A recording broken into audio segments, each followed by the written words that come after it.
It's Friday, Feedback Friday, the feedbackiest day of the week. Feedback Friday. Hello, everybody. Okay, first of all, the Twitch, not your regularly scheduled time thing that happened yesterday midday around 1 o'clock on Thursday, it went very well. We got as many people, if not a few more, as at night on Tuesdays. So I may have to slot in another Twitch time for people. It was like a lot of people in Europe who it was like 5 o'clock for them instead of 10:30. So I may push it to 2 o'clock. So it's officially like after work. But it worked out really well, and the chat discussion was freaking great. It was a lot of stuff about Horizon Zero Dawn because somebody just bought a PS4 and everybody was like naming like recommended games. So it was a really good time. And so that's the first thing. Another, as I make this video, you may see my face flushing. It's because I've taken something to try to deal with the ongoing after effects of non-consensual exposure to marijuana smoke while we were out on the tour. It's really messing me up. I have a really, really bad reaction to it. And one of the treatments like can flush you. So just warning, if my nose looks like it's starting to go, but that may have been because I was outside and it's a little cold. But if I start like flushing while I'm talking, that's why. I'm telling you now, because it may happen. On that point of weed, wow, some people got really mad at me based on an aside of the Canadian politics video I did this week, because I said I agreed with the THC tax as opposed to a tax on like the actual amount of marijuana, because it was basically a sin tax, and I'm okay with that. If people want to do it to just get wrecked, you should pay an extra tax. It's the same as booze in that regard. Like, yes, booze has some, in extreme moderation, has some beneficial health effects. But let's face it, a lot of people either overuse or outright abuse marijuana. And if people are going to mess themselves up, that's their right. But I have no problem with there being a tax on stupid behavior. And people got mad.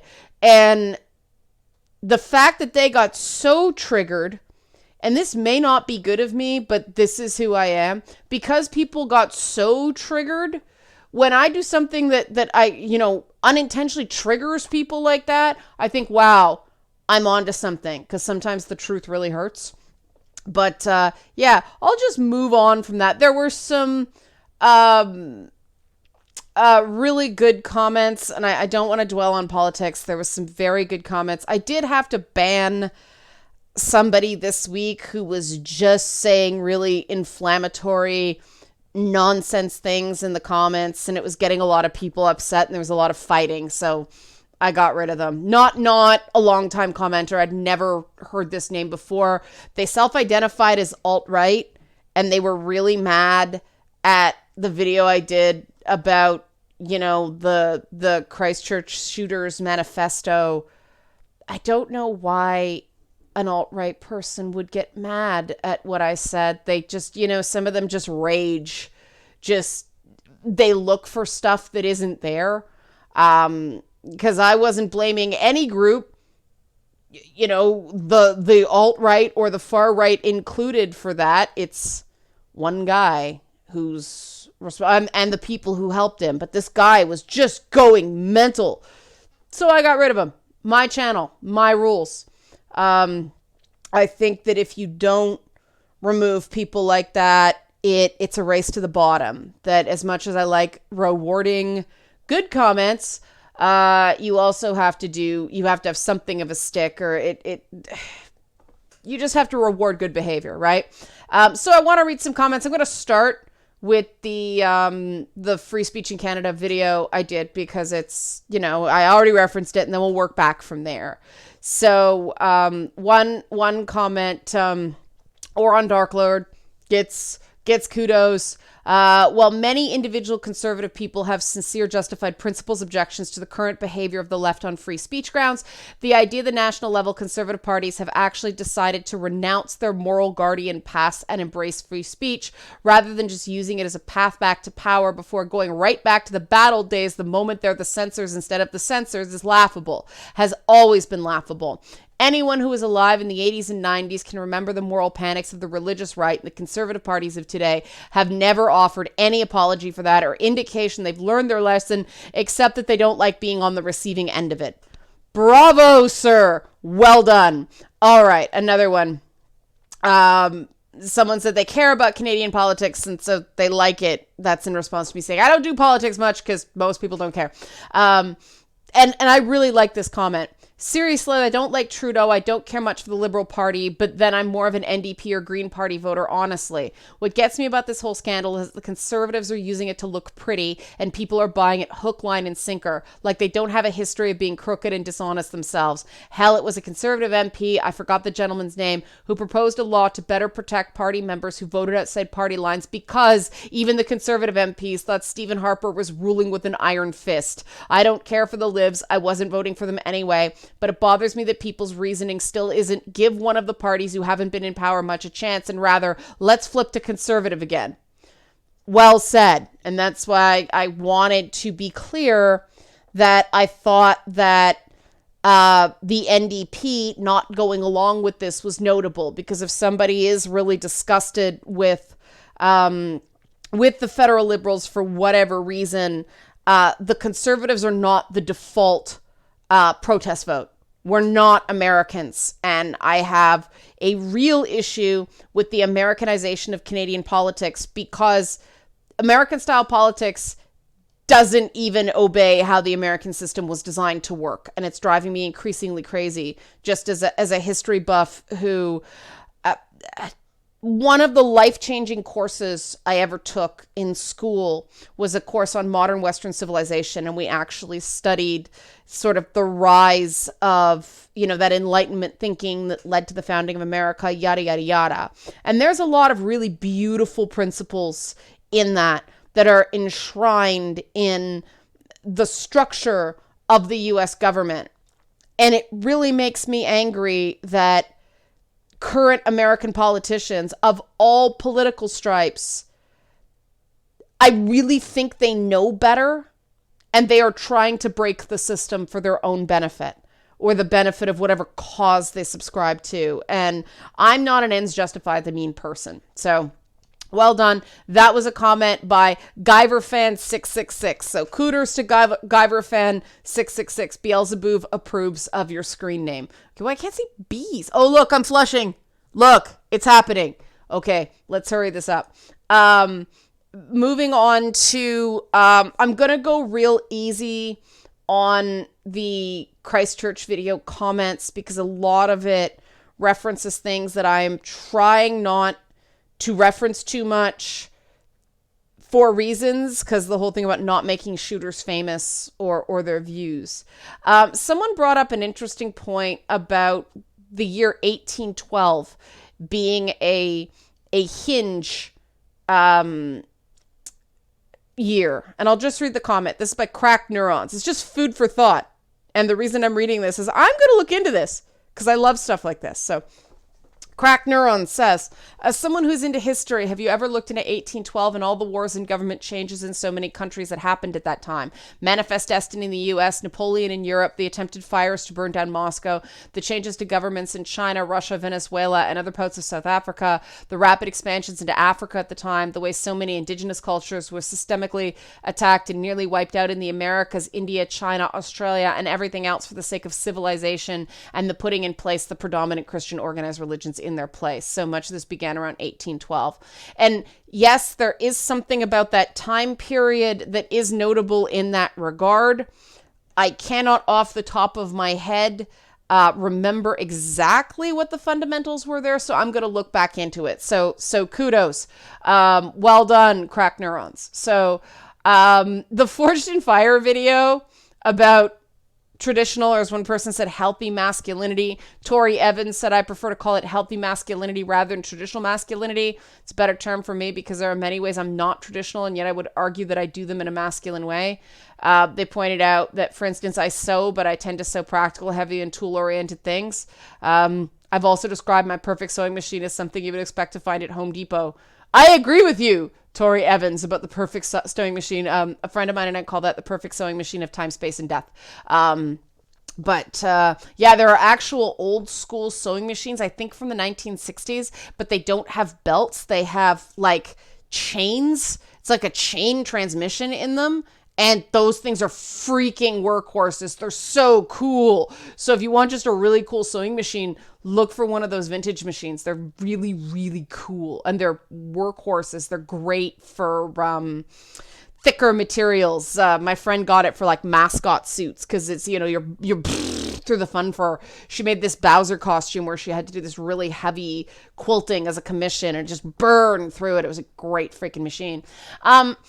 I use traditional masculinity just because the term has been getting a bad rap. And I do think that in the History Channel shows it is healthy traditional masculinity as opposed to some of, you know, the healthier, more modern types of masculinity, which is, you know, you can, you know, being a stay-at-home dad is a totally viable choice. Things like that. That's what I was talking about there. But it is true that there are healthy aspects of masculinity that are like old and new. Healthy masculinity is sort of an umbrella, and I agree that I'd prefer to focus on healthy masculinity instead of this, you know, toxic masculinity concept that is just, it's too triggering for too many people. But yeah, I'm definitely gonna do more on the topic of masculinity because this seemed to go very, very well. I was hesitant for a while because I can talk about being a woman from the inside. You know, I have the lived experience. I'm very hesitant to tell people what their experience is, and that includes guys, that includes white men, because I'm not one. But you guys seem to like this. You seem to want more. Noted. I will do more when it's appropriate. So, you know, my hesitation was from a good place, but we seem to be okay. So I'll continue. And I do prefer to look at gender as like everyone's experience instead of just focusing on women all the time. So this makes me happy. One comment I want to, just because I'm freaking envious, want to point out by the Lawful Rogue. True story. One of the stars on Night Fight was the fighter in the D&D group my geeky dad hosted when we were growing up. Our ranger is also a writer-producer on Brooklyn Nine-Nine. Both credit their interest in this stuff from playing D&D as kids. Play D&D with your kids, guys. Also a great video on traditional masculinity. That is so freaking awesome. Like, I'm just imagining somebody in a literal suit of armor sitting at the D&D table, which I know is not what happened, but that's very cool. Another Pankaka said, what I'm surprised of that show, meaning Fortune Fire, is that the participants behave very well, especially after losing. I wonder how the selection process of that show works out. I think that is the on-set environment, that it is expected that they do not freak out when they lose. It is certainly something to do with the culture of the show. If they do freak out, maybe they just don't show it. But I think the fact that they are, you know, the hosts and the judges are very kind, and they are very complimentary. And so many of the contestants reference it as a learning experience or an attempt to challenge themselves as opposed to a zero-sum winner-take-all thing. I want to focus on one more comment by, I'm going to butcher this, my cheekiest. Okay, I hope I got that right. But I found this comment very interesting.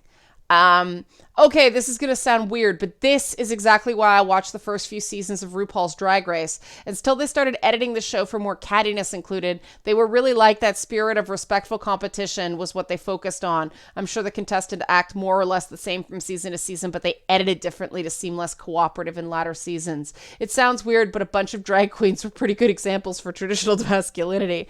That's the difference between drag and a trans identity, right? Is it's a performance.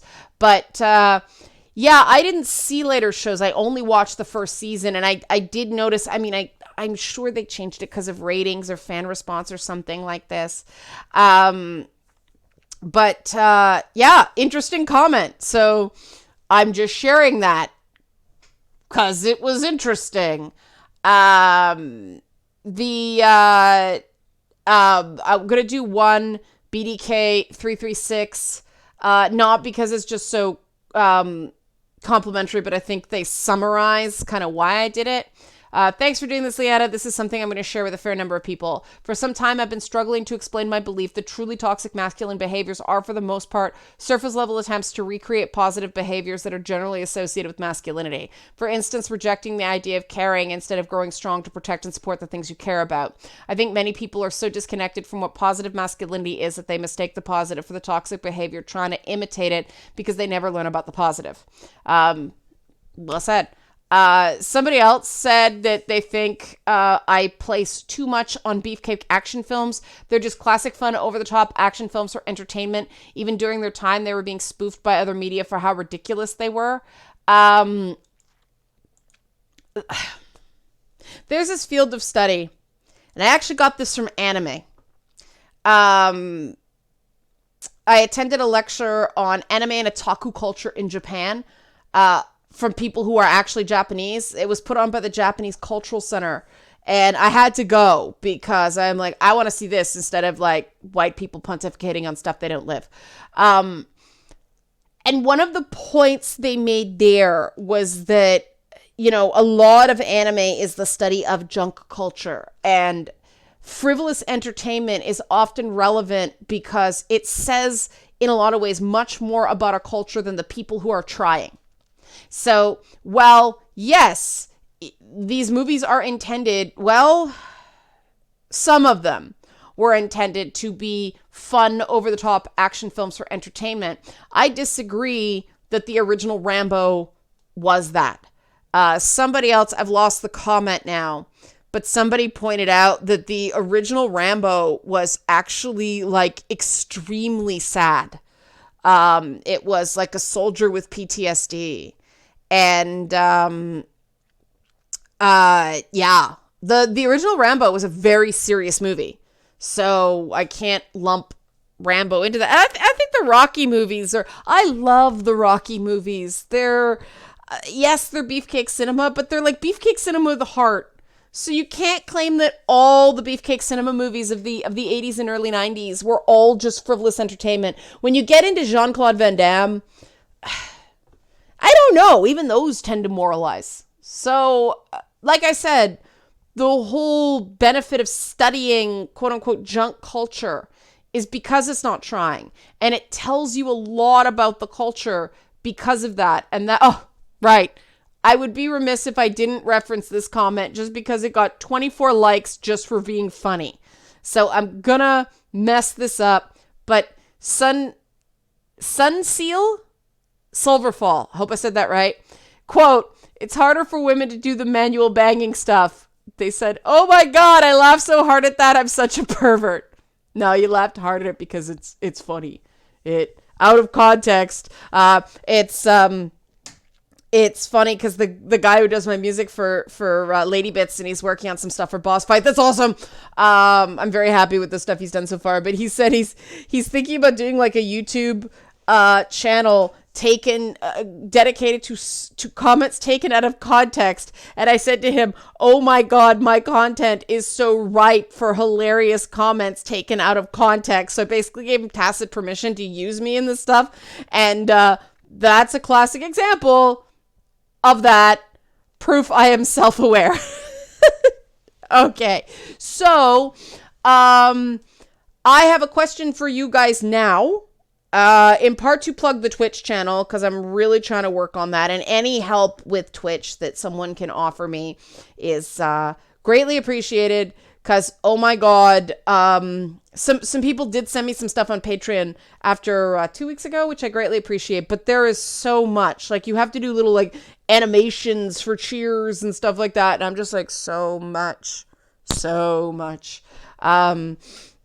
But, the next game I want to do, I was originally going to do Leisure Suit Larry, the classic Leisure Suit Larry, and then the new one. But somebody recommended the game One Hand Clapping. And it means you sing into your microphone to solve musical puzzles. And this seems rather intriguing. Is there interest in this game? Because this might be something I can do as a one-off if there's interest and if people want to watch it. Maybe opening this up to group opinion is a bad idea, but if there's interest in it, I'll do it. Because, wow, it's not retro per se, but it's so different that I think it might still be in my wheelhouse. So, let me know if this sounds like something that would be of interest. It would be a very different Twitch stream. I won't be able to deal with the chat the same way because I will have to sing. I don't even know how this game's supposed to work. It was just a really interesting suggestion. So that's my question for everybody. Also, if anybody knows what is the process of getting these animations done? Like somebody suggested like a little Beelzebub that comes out and does like the stabby, like the toasty when somebody cheers or when somebody like subscribes or something like that. How would I do that? Help. Asking for help. That's it for the week. I will be back on Monday with new content. I'm actually going to have, I'm going to jinx myself now. I'm going to get a little bit of quasi downtime this weekend. That's it. Something's going to happen. I just jinxed myself. It'll be the first time in like a month I get like half a day off. Woohoo! Living the life. All right. Enough complaining. Thanks for watching. Looking forward to your feedback. Thanks for being so cool in the comments this week, everybody. See you on Monday.